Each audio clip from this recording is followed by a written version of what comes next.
So hello students, last video में अपन ने देख लिया था हेंडरसन हेसलबैच इक्वेशन कि उसका यूज़ करके पीएच कैसे फाइंड आउट कर सकते हैं, पीओएच कैसे फाइंड आउट करते हैं, उसके ऊपर के न्यूमेरिकल्स देख लेते हैं। ठीक है, अब नेक्स्ट इंपॉर्टेंट पार्ट है अपना जो कि है एप्लीकेशन कि बफर सोल्यूशन का एप्लीकेशन कहाँ होता है, कहाँ उसका मेन यूज़ होता है, वो अपने को पता होना चाहिए। ठीक है, पढ़ तो रहा है बट उसका एप्लीकेशन क्या है। ठीक है, तो फर्स्ट एप्लीकेशन उसका यूज़ होता है इन बायोकेमिकल सिस्टम।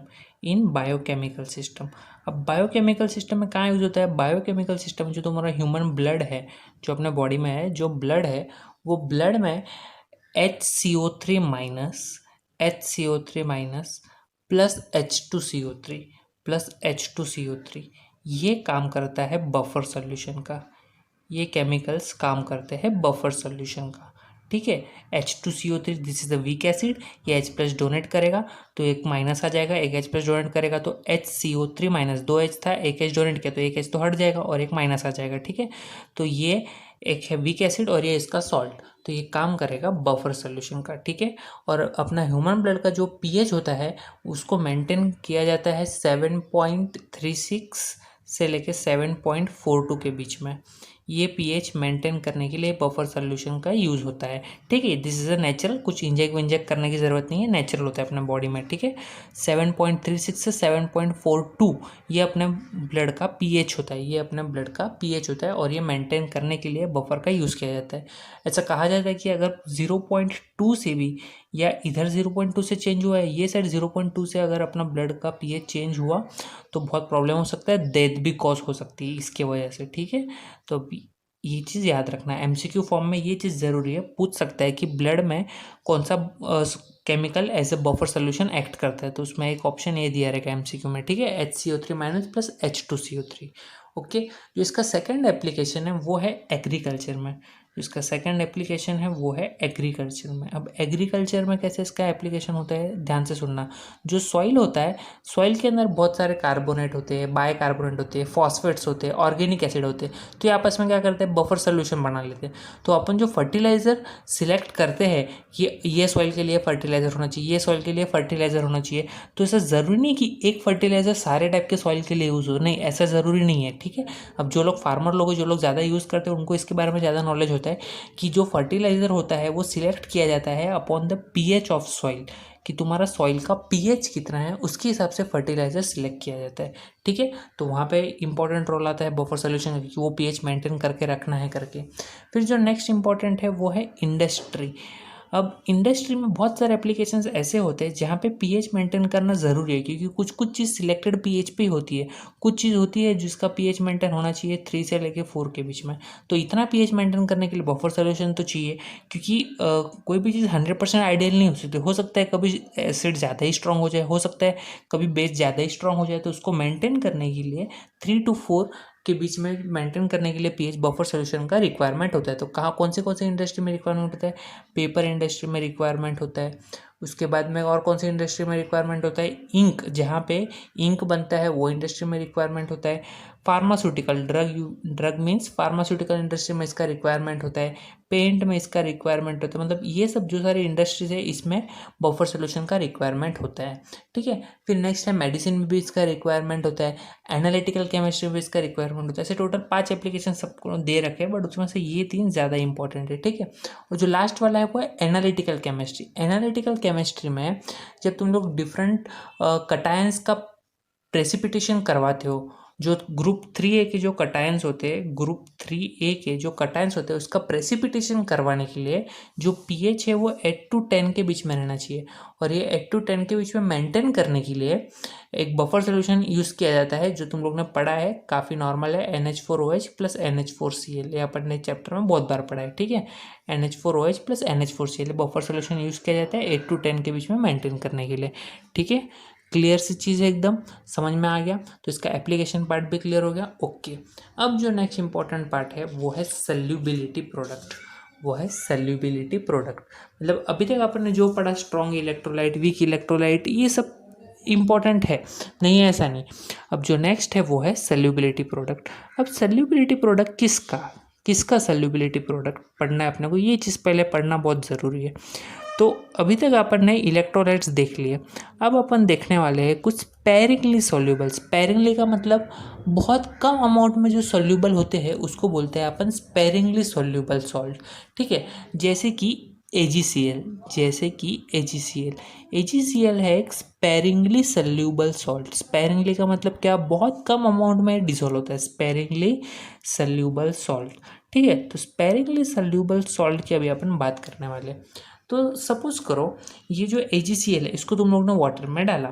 जब तुम लोग AgCl को वाटर में डिसॉल्व करते हो तो होता क्या है, कुछ रिएक्शंस ऐसा होगा, AgCl सॉलिड फॉर्म में, उसको तुम लोग वाटर में डालोगे तो कुछ कन्वर्ट होगा ऐसा, Ag प्लस एक्वियस फॉर्म में प्लस Cl माइनस भी एक्वियस फॉर्म में। ये इक्विलिब्रियम कंडीशन में अपन इसको ऐसे शो करेंगे। इक्विलिब्रियम कंडीशन में अपन एरो को शो करते हैं। ठीक है, अभी अगर इसका इक्विलिब्रियम कांस्टेंट अपने को फाइंड आउट करने के लिए बोल दिया जाए तो इक्विलिब्रियम कांस्टेंट कैसे फाइंड करते हो, K equals to concentration of Ag plus into concentration of Cl minus divided by concentration of AgCl। अब बात को ध्यान से सुनना, अब इम्पॉर्टेंट बात बताने जा रहा हूँ, ध्यान से सुनना। सपोज करो तुम लोग ने बीकर लिया है, बीकर में कुछ वाटर लिया है, उसमें तुम लोग ने डाल दिया AgCl, उसमें तुम लोग ने डाल दिया AgCl। अब मैंने पहले ही बोला कि AgCl एक स्पेरिंगली सॉल्यूबल सॉल्ट है। स्पेरिंगली सॉल्यूबल का मतलब क्या, कि बहुत ज़्यादा अमाउंट में सॉल्यूबल नहीं होता है। सपोज करो इतना होता नहीं है, बट सपोज करो अगर तुम लोगों ने 10 मोल डाला है तो 10 मोल में से ये 1 मोल भी सॉल्यूबल नहीं होगा, ये कुछ सॉल्यूबल होगा 0.5 मोल्स, 0.2 मोल, 0.6 मोल, कुछ ऐसा सॉल्यूबल होगा, एकदम कम सॉल्यूबिलिटी होती है इसकी। ठीक है, तो होता क्या है, कम सॉल्युबिलिटी होती है जिसके वजह से ये जो आयोनिक जो फॉर्म में अपने को सॉल्यूबल मिलता है Ag plus plus Cl minus, ये बहुत कम आयोनिक फॉर्म में यहाँ पे मिलता है अपने को। और जो ज़्यादा प्रेजेंट रहता है वो क्या रहता है, अनडिसोशिएटेड AgCl। अनडिसोशिएटेड AgCl अपने को यहाँ पे बहुत ज़्यादा मिल जाता है। ठीक है, तो अभी होता क्या है, अनडिसोशिएटेड होने की वजह से जो कॉन्सेंट्रेशन ऑफ AgCl जो है वो अनडिसोशिएटेड बहुत ज़्यादा है, और डिसोशिएट कितना हुआ है, बहुत कम, 0.5, 0.2, 0.6। तो अपन ऐसा कंसिडर कर सकते हैं कि जो कॉन्सेंट्रेशन ऑफ AgCl ये कांस्टेंट है, ये चेंज ही नहीं हो रहा है क्योंकि ये बहुत ज़्यादा अमाउंट में है। ठीक है, और जो डिसोशिएट हो रहा है बहुत कम अमाउंट में डिसोशिएट हो रहा है, इसलिए अपन इसका जो कॉन्सेंट्रेशन ऑफ AgCl है इसको अपन कॉन्स्टेंट ही पकड़ के चलते हैं। ठीक है, तो कॉन्स्टेंट को इधर लेके जाओगे तो इसको अपन K' से रिप्रेजेंट करेंगे, equals to concentration of Ag plus into concentration of Cl minus. Okay, अब K इंटू K', इसको अभी अपन बोलेंगे KSP, जो कि है सल्यूबिलिटी प्रोडक्ट, जो कि है सल्यूबिलिटी प्रोडक्ट। KSP का मतलब होता है सल्यूबिलिटी प्रोडक्ट, सल्यूबिलिटी प्रोडक्ट। ठीक है, इसको बोलते हैं KSP। अब ध्यान से सुनना, सल्यूबिलिटी प्रोडक्ट का मतलब क्या होता है। ठीक है, देखो अब मैं बता रहा हूँ इसका definition. It is in the saturated solution of sparingly soluble salt। अब saturated solution का मतलब क्या, एक ऐसा सोल्यूशन जिसके अंदर तुम लोग कोई भी चीज़ डालो तो और ज़्यादा वो डिजोल्व नहीं हो सकती। जैसे कि तुम्हारा बेसिक एग्जांपल तुम लोग ने सोल्यूशन चैप्टर में पढ़ा होगा कि अगर तुम लोग ने वाटर लिया है और वाटर के अंदर तुम लोग ने डाला है शुगर, वाटर के अंदर तुम लोग ने डाला है शुगर। ठीक है, डालते जा रहे हो, डिजोल्व होगा होगा होगा होगा, फिर एक टाइम के बाद ऐसा होगा कि तुम लोग कितना भी शुगर ऐड करो वो शुगर डिजोल्व होना बंद हो जाएगा। क्यों डिजोल्व होना बंद हो जाएगा, क्योंकि उसकी जो मैक्सिमम कैपेसिटी थी सोल्यूशन में डिजोल्व होने की वो डिजोल्व हो गई। जो सॉल्वेंट में डिजोल्व होने की उसकी जो मैक्सिमम कैपेसिटी थी वो कवर अप हो गई। तो ऐसे सोल्यूशन जहाँ पे और तुम्हारा जब सॉल्यूट ऐड करते हो और वो डिजोल्व ना हो तो उसको अपन बोलते हैं सैचुरेटेड सोल्यूशन। ठीक है, तो इन द सैचुरेटेड सोल्यूशन, किसका saturated solution, of sparingly soluble salt, of sparingly soluble salt like AgCl, the product of equilibrium concentrations, the product of equilibrium concentration of the constituent ions raised to the power equal to their respective coefficients in the balanced expression at a given temperature is called as a solubility product। ये पूरा definition है जो तुम्हारे text book में बड़े आराम से मिल जाएगा। उसका मतलब समझो, उसका मतलब यही है कि अगर कोई भी तुम लोग सैचुरेटेड सोल्यूशन लेते हो sparingly soluble salt like AgCl का, तो उसका जो इक्विलिब्रियम कॉन्सेंट्रेशन होता है, तो product of the constituent ion, constituent ion मतलब जो डिसोशिएट हो चुके हैं, तो इनका प्रोडक्ट लेना है और यहाँ पे जो भी इसका कोएफिशिएंट रहेगा वो इसके पावर में आना चाहिए। अब यहाँ पे तो 1 है, मतलब ऊपर मैंने कुछ भी नहीं लिखा, मतलब सीधी सी बात है 1 ही होने वाला है। यहाँ पे भी कुछ नहीं, मतलब सीधी सी बात है इसका जो पावर है वो 1 हो गया। अगर कुछ इसका यहाँ पे स्टोइचियोमेट्रिक कोएफिशिएंट रहता तो अपने को उसके रेस टू पावर में यहाँ पे लिखना पड़ता, ठीक है, जैसे अपन इक्विलिब्रियम में लिखते थे, केमिकल इक्विलिब्रियम में लिखते थे, तो वैसे इसके लिए भी लिखना है, ठीक है। अब इसका अपन जनरल एक्सप्रेशन कैसे लिख सकते हैं, जो मैं पावर वाला बोल रहा हूँ, देखो जनरल एक्सप्रेशन एक बार लिख के बताता हूँ। देखो अगर अपन कंसिडर करते हैं कि ये है बी एक्स ए वाई सॉलिड फॉर्म में है, अगर इसका अपन कंसिडर करते हैं तो ये कैसे होगा। अब देखो x टाइम्स b कितने टाइम है, x टाइम है, x टाइम b।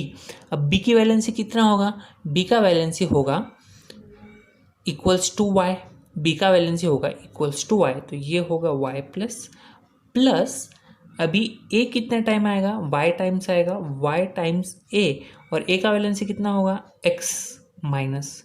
अभी तो तुमको पता है कि वैलेंसी एक दूसरे का अपन एक्सचेंज करते हैं in the sense cross multiply वाला फॉर्मूला, ठीक है, तो वैसे इसको लिखना है। तो ये आ गया तुम्हारा x times b y plus plus y times a x minus. Clear है। अब इसका सॉल्युबिलिटी प्रोडक्ट कैसे लिखोगे, K S P equals to concentration क्या आएगा b y plus raised to इस कोएफिशिएंट कितनी बार है x times x multiply by concentration of a x minus, but इसका कोएफिशिएंट क्या है y, तो रेस्ट टू y। तो यही बोलता है सॉल्युबिलिटी प्रोडक्ट का जनरल इक्वेशन है इसका ऐसा होगा, ठीक है। अब अपना जो AgCl वाला केस था उसमें ये x और y का वैल्यू क्या था, x और y का वैल्यू 1 था। चलो कुछ एग्जांपल कंसिडर करते हैं तो और चीज़ें तुम्हारे लिए आसान हो जाएगी। ओके चलो नेक्स्ट एग्जांपल अपन जो है कंसिडर करते हैं वो है BaSO4 का, किसका, वो है बेरियम सल्फेट BaSO4। अब BaSO4 सॉलिड फॉर्म में है तो ये कैसे डिसोशिएट होगा, ये डिसोशिएट होगा कुछ ऐसा Ba। अब ध्यान से सुनना, Ba की वैलेंसी कितनी होगी बोलो, Ba की वैलेंसी होगी equals to the valency of sulphate का वैलेंसी कितना होता है 2 होता है, तो ये हो जाएगा Ba2 प्लस प्लस प्लस और कैसे डिसोशिएट होगा सल्फेट SO4।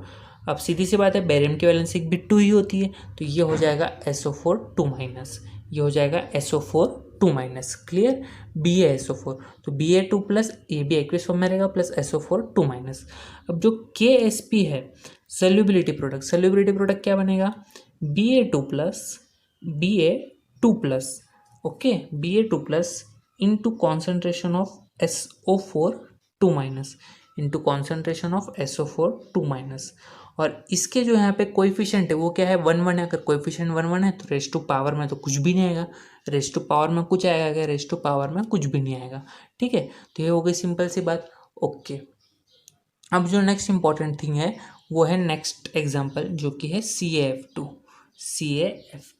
अब ये एग्जाम्पल को समझना, CaF2 सॉलिड फॉर्म में है तो डिजोल्व कैसे होगा, ये डिजोल्व होगा कुछ ऐसे CaF2, तो ये होगा Ca2 plus plus 2F minus के फॉर्म में डिजोल्व होगा। कैसे, देखो यहाँ पे कैल्शियम कितनी बार है, एक ही बार है, तो इसे एक बार है तो लिखने की ज़रूरत नहीं है, बट फ्लोरीन कितनी बार है, फ्लोरीन 2 बार आ रहा है, इसलिए मुझे यहाँ पे 2 लिखना पड़ा। और F फ्लोरीन की वैलेंसी कितनी होती है, 1 होती है, तो ये हो जाएगा F माइनस, और X और Y लेना है तो यहाँ पे X ले लो Y ले लो और पुट करो तो भी आंसर सेम ही आएगा, ठीक है। बट ये सब नॉर्मल एलिमेंट्स, इसके वैलेंसी तुमको पता होगा, ऐसा मैं एक्सपेक्ट करके चल रहा हूँ और पता होना ही चाहिए, 12th स्टैंडर्ड में हो तुम लोग, ठीक है। तो ये हो जाएगा कॉन्सेंट्रेशन ऑफ Ca2 प्लस, इसका तो कोई कोएफिशिएंट है नहीं तो रेस टू में क्या लेके जाओगे, और यहाँ पे है F माइनस बट इसके कॉन्सेंट्रेशन में है 2 तो यहाँ पे आ जाएगा 2, तो ये हो गया इसका सॉल्युबिलिटी प्रोडक्ट, ठीक है। अब देखो नेक्स्ट एग्जांपल दिया है Bi2S3, next example is Bi2S3। अब Bi2S3 जो है इसको कैसे डिसॉल्व करोगे देखना ज़रा। अब देखो ये Bi कितने टाइम से 2 टाइम्स है, तो 2 टाइम्स Bi और यहाँ पे रेस टू में क्या आएगा 3 प्लस, क्योंकि ये y है तो y यहाँ पे आ जाएगा, प्लस ये कितने बार है 3 टाइम S, और सल्फर का वैलेंसी कितना हो जाएगा जो यहाँ पे लिखा है, तो ये हो जाएगा 2 minus, this will be 2 minus. Okay clear. तो इसका जो सॉल्युबिलिटी प्रोडक्ट आएगा वो सॉल्युबिलिटी प्रोडक्ट कैसा आएगा, KSP equals to concentration of Bi3 plus in raised to stoichiometric coefficient into इसका S2 minus raised to stoichiometric coefficient that is 3, तो ये हो जाएगा इसका solubility product।